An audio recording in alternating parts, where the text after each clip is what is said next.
So, welcome back to the next chapter in Wonder. We're on page 216. I'm going to do two chapters because this next one's very short. It's called Via's Secret.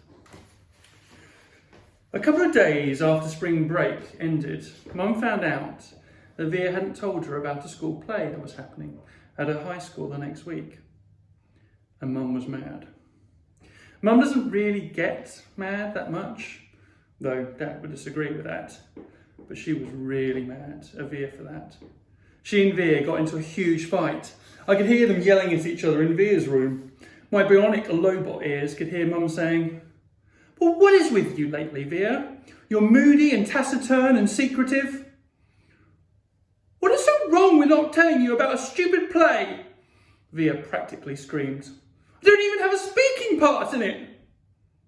"Your boyfriend does. Do you want to see him in it?" "No, actually I don't." "Stop screaming! You scream first! Just leave me alone, okay? You've been really good about leaving me alone my whole life, so why you choose high school to suddenly be interested? I have no idea." Then, I don't know what Mum answered, because it all got very quiet, and even my bionic Lobot ears couldn't pick up a signal. Next chapter, My Cave. By dinner, they seemed to have made up.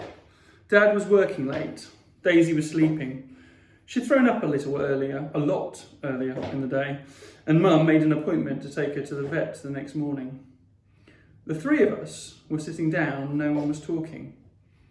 Finally, I said, "So, are we going to see Justin in a play?" Via didn't answer, but looked down at her plate. "You know, Augie," said Mum quietly, "I hadn't realised what play it was, and it really isn't something that would be interesting to kids your age. So I'm not invited," I said, looking at Via. "I didn't say that," said Mum.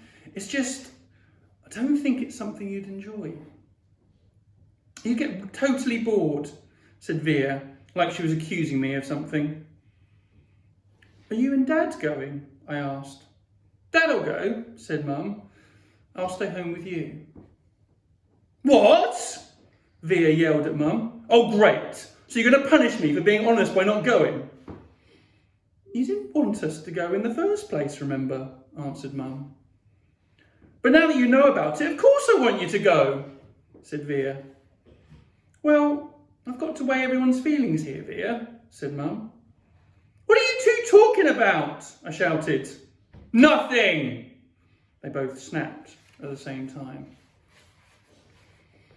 "Just something about Via's school that has nothing to do with you," said Mum. "You're lying," I said.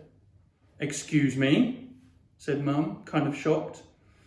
Even Via looked surprised. "I said you're lying," I shouted. "You're lying!" I screamed at Via, getting up. "You're both liars! You're both lying to my face like I'm an idiot!"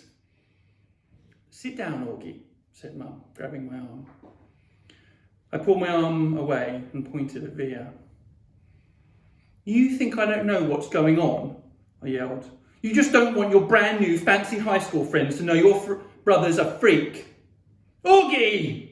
Mum yelled. "That's not true!" "Stop lying to me, Mum!" I shrieked. "Stop treating me like a baby! I'm not retarded! I know what's going on!" I ran down the hallway to my room and slammed the door behind me so hard that I actually heard little pieces of the wall crumble inside the door frame. Then I plopped onto my bed and pulled the covers up on top of me. I threw my pillows over my disgusting face and then piled all my stuffed animals on top of the pillows like I was inside a little cave. If I could walk around with a pillow over my face all the time, I would. I don't even know how I got so mad. I wasn't really mad at the beginning of dinner. I wasn't even sad. But then all of a sudden, it all kind of just exploded out of me. I knew Via didn't want me to go to a stupid play, and I knew why. I figured Mum would follow me into my room right away, but she didn't. I wanted her to find me inside my cave of stuffed animals, so I waited a little more, but even after 10 minutes, she still didn't come in after me. I was pretty surprised. She always checks on me when I'm in my room, upset about stuff. I pictured Mum and Via talking about me in the kitchen. I figured Via was feeling guilt really, really, really bad. I pictured Mum totally laying on the guilt, and Dad would be mad at her when he came home too. I made a little hole through the pile of pillows and stuffed animals and peeked at the clock on my wall. Half an hour had passed, and Mum still hadn't come into my room. I tried to listen for the sounds in the other rooms. Were they still having dinner? What was going on? Finally, the door opened. It was Via. She didn't even bother coming over to my bed, and she didn't come in softly like I thought she would. She came in quickly. And that's it for today.